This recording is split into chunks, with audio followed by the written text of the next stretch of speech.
Kita terpaksa teruskan lagi untuk pembentangan data karena ada sedikit, ada beberapa bahagian dan bahagian selanjutnya saya minta Prof. Sajid untuk membentangkan hubungan jangkaan masa depan. Jangkaan masa depan ini ada dua dimensi, yaitu tentang jangkaan tahap keyakinan, perasaan keyakin terhadap masa depan, dan juga tentang kebimbangan. Jadi saya minta bentangkan bahagian pertama dahulu. Terima kasih Prof. Rahman dan ahli panel dan semua yang masih bersama kita. Untuk bahagian ini, bahagian ketiga, ada seperti yang disebut tadi tentang tahap keyakinan, jangka masa depan dan juga tahap kebimbangan. Ada 6 soalan untuk tahap keyakinan dan 5 soalan untuk tahap kebimbangan. Saya pergi pada yang pertama. Soalan pertama, saya yakin data kerajaan akan berjaya menyatupadukan masyarakat bimbang kaum di Malaysia. Kepada 72% menyatakan bahawa mereka yakin. Saya rasa itu adalah baik melihat tentang kerajaan. Yang kedua, saya yakin dengan peranan pihak berkuasa menjalin keselamatan negara. Yang ini sangat penting. Kita lihat tahap keyakinan yang tinggi iaitu 87%. Menyatakan mereka yakin peranan pihak berkuasa menjamin bahawa keselamatan negara akan dijaga dan sebagainya. Terusnya. Soalan seterusnya, saya yakin dengan semangat kerjasama dan sikap saling membantu antara rakyat Malaysia. 92%. Solid. Very positive.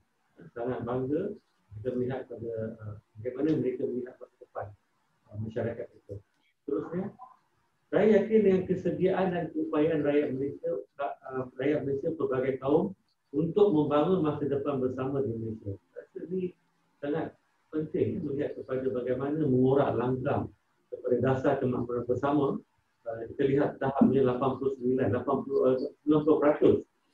mengatakan bahawa responden menyatakan bahawa mereka sangat setuju dengan keyakinan yang tinggi terhadap kesediaan dan keupayaan rakyat untuk membangun masa depan secara kolektif, secara bersama. Terusnya, saya yakin hubungan antara penganut pelbagai agama akan semakin baik. Ini 80%. Itu bagus, positif. Dalam kalangan responden melihat bahawa mereka mahu membina hubungan antara agama itu agar lebih baik, harmoni, damai dan sebagainya. Saya yakin rakyat Malaysia bersedia membina bangsa mereka yang bersatu padu. 80%. Menyatakan mereka yakin dan bersedia untuk mengorak langkah bersama-sama untuk membina bangsa Malaysia seperti yang diidamkan oleh semua masyarakat Malaysia. Soalan seterusnya, iaitu kebimbangan. Bagaimana responden melihat kepada jangkaan masa depan. Kebimbangan mereka terhadap apa yang berlaku dalam konteks negara kita. Saya bimbang kes rasuah akan meningkat 84%. Yang ini memang menyatakan responden menyatakan bahawa mereka sangat bimbang bahawa kes rasuah ini semakin meningkat dan boleh dibaca dalam pelbagai aspek bahawa almost setiap bulan ada kes rasuah yang berlaku dalam masyarakat. Terusnya, saya bimbang politik Malaysia beri kesan negatif ke atas pelbagai selama tahun ini. Mereka bersetuju, mereka rasa bahawa pergeseran sesama parti politik dan sebagainya memberi kesan kepada perpaduan. Ini sama juga soalan tadi bangkitkan bahawa bagaimana peranan ahli politik dan sebagainya. Mungkin ahli politik ini perlu dikira apa tujuan mereka, apa peranan mereka, bagaimana mereka boleh memainkan peranan dengan lebih inklusif, menghormati pandangan orang lain dan sebagainya. Saya rasa ketimbangan ini sangat relevan 85%. Next. Parti politik akan mengambil berat kepada untuk sendiri lebih dari perbuatan. Ini isu juga melihat bagaimana parti politik itu mengambil peranan untuk membantu teknik masing-masing. bagaimana mereka melihat pada kaum sendiri. Lebih daripada proposal nasional. Ini kita lihat dalam konteks 8%, responden bersetuju. Memang banyak politik kita masih berdasarkan etnisiti dan sebagainya. Next. Saya bimbang kes jenayah di negara ini akan meningkat. Kebimbangan yang sangat concern, sangat tinggi di kalangan responden 86%. Kalau tak kaji pun bertanya dengan masyarakat mana pun, masyarakat di luar, mereka bimbang dengan jenayah yang semakin meningkat dalam negara kita. Terusnya, saya bimbang dengan peningkatan kes kematian akibat kemalangan jalan raya. 85% menyatakan mereka bimbang dengan berlakunya kes kematian akibat kemalangan dalam negara kita, dalam masyarakat. Terusnya, saya berhenti di sini, Bro. Okey, terima kasih Prof. Sajid pertentangan terhadap jangkaan masa hadapan, tahap tentang soal kebimbangan dan juga terhadap keyakinan. Dua aspek tadi, ada apa yang mereka rasa yakin dan juga apa yang mereka agak betul prihatin dan bimbang terhadap perkembangan dalam masyarakat kita untuk masa hadapan. Jadi bahagian ini pun sangat penting untuk kita ulas dalam webinar ini. Seperti yang tadi juga saya minta ahli panel untuk memberi tanggapan terhadap penemuan-penemuan tadi. Tuan Sianwar? Okey, tentang terima kasih Saudara Rahman, dan saya fikir apa yang telah dibuat oleh Profesor Sajid amat positif. Dari segi tahap keyakinan pada beberapa isu tu memang pada saya dia belum sampai peringkat meletup. Maksudnya negara kita aman, stable, masih stable. Stability ini memang penting. Jadi sebab itu pandangan keyakinan rakyat kita dan semua golongan, tak kira pendapatan rendah ataupun tinggi, dia rasa saya stable tentang perkara ini.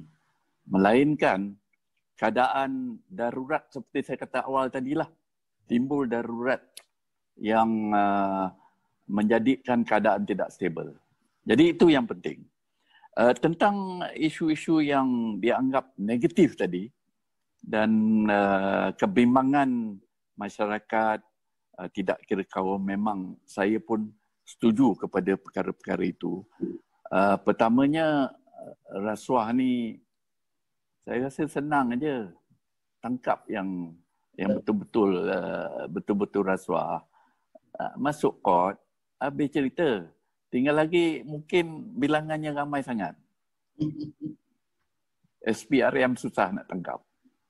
Tapi akhirnya kita kena menjatuhkan penalti yang tinggi kepada mereka yang tidak ada integriti. Tidak kira dia mengambil RM10 ke, 10 juta ke. Integriti itu mesti diketengahkan. Jadi dalam sekolah, di peringkat universiti, kita selalu belajar pasal integriti. Dan integriti ini kalau tak ada dalam masyarakat, saya fikir hancur masyarakat akhirnya. Jadi yang penting tu, lain-lain pun ada nilai-nilai yang baik lah yang kita sampaikan melalui setiap agama. Tapi kadang-kadang kita tak ikut. Sebab itu kita berbalik pada falsafah kita yang rasa saya menonjolkan pertumbuhan ekonomi, bukan perkongsian ekonomi. Jadi semua nak laju, ya. Dan keadaan ini kalau kita lihat seperti yang telah kita bincang tadi, ahli-ahli politik tidak membantu. Kebanyakannya tidak pernah bercakap pasal integriti, tidak pernah cakap persatuan. Jadi kita tergantunglah dan rakyat tidak yakin kepada mereka. Sebab itu keyakinan terhadap politik dan juga parti politik tidak meninggi. Soalan jenayah ni pun satu perkara yang penting. Kebimbangan masyarakat lah. Dan lebih-lebih lagi kalau kita tengok berita dalam media yang menyatakan oleh kerana COVID, oleh kerana ramai yang kehilangan pekerjaan, kecurigaan mereka terhadap pendapatan yang berlarutan. Ini juga menimbulkan masalah jenayah. Dan itu rasa saya penting dilihat dari segi peluang yang boleh diberi kepada semua golongan masyarakat, tua dan muda, supaya kerja dapat kerja yang bersesuaian. Terima kasih. Terima kasih Tan Sri atas ulasan yang diberikan tadi kali ini. Sambung terus kepada Saudari Madeline. Okey, terima kasih ya. Ada dua bahagian dalam laporan yang dibentangkan oleh Prof. Sajid tadi. Satu ialah konsep keyakinan, perkara ini yang positif lah yang saya lihat ya.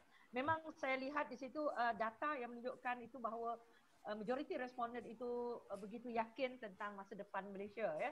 Keupayaan rakyat Malaysia untuk membantu, saling membantu. Benda ini boleh kita gunakan.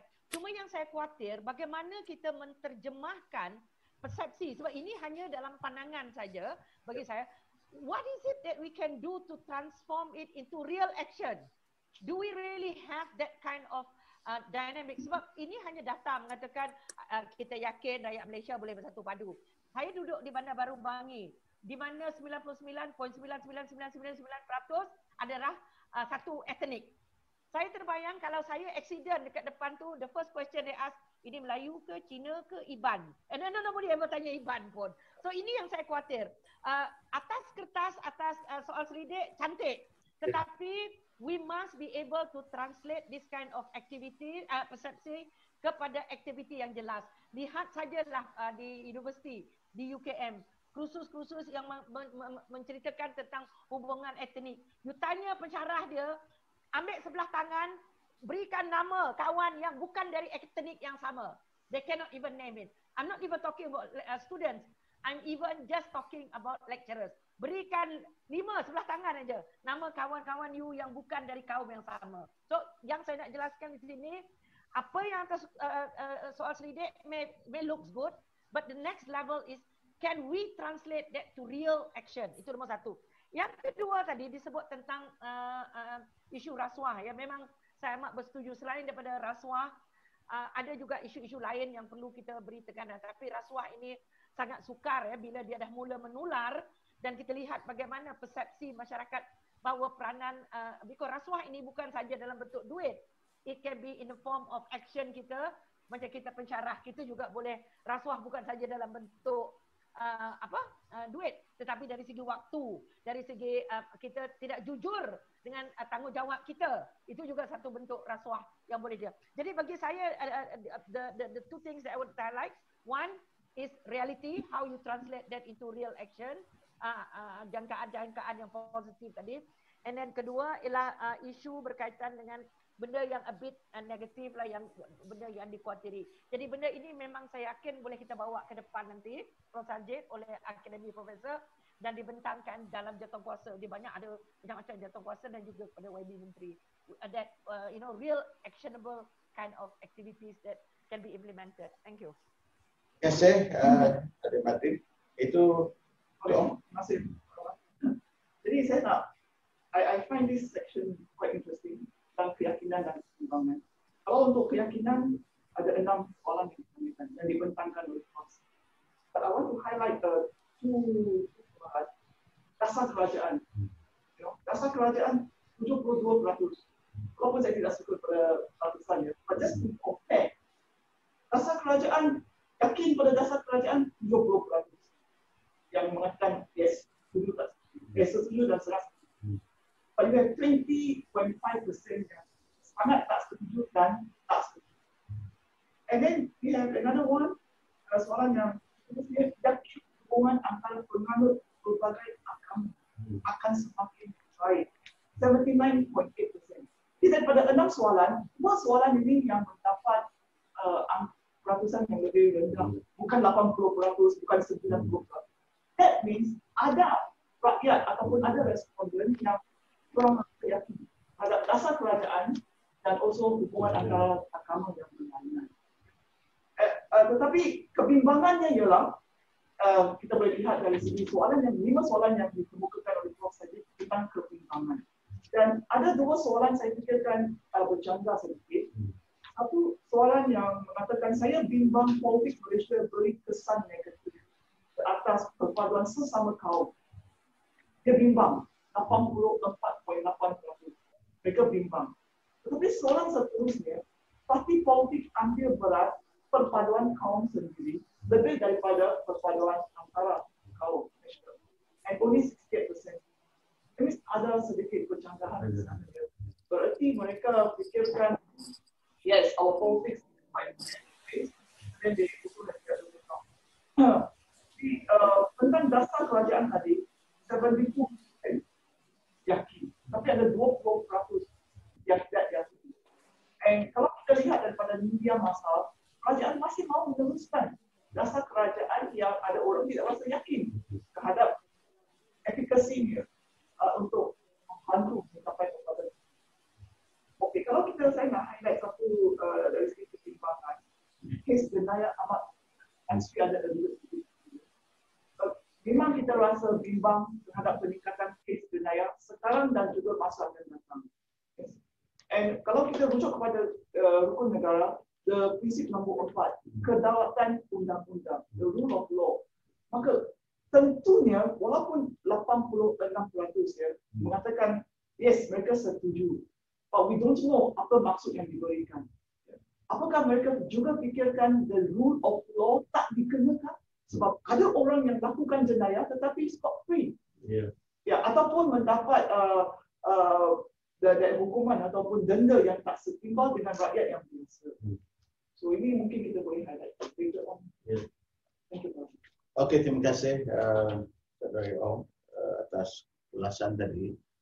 Dan bahagian ini walaupun merupakan jangkaan masa hadapan, tetapi ia mencerminkan apa yang ditanggapi oleh responden terhadap keyakinan, aspek-aspek yang mereka yakin dan aspek-aspek yang mereka bimbang. Dan poin penting yang tadi antara lain ialah umumnya nampak very positif khasnya dari segi kerjasama antara kaum. Tapi bagaimana untuk menerjemahkan ciri yang positif itu menjadi tindakan sebenar dalam pembangunan negara bangsa.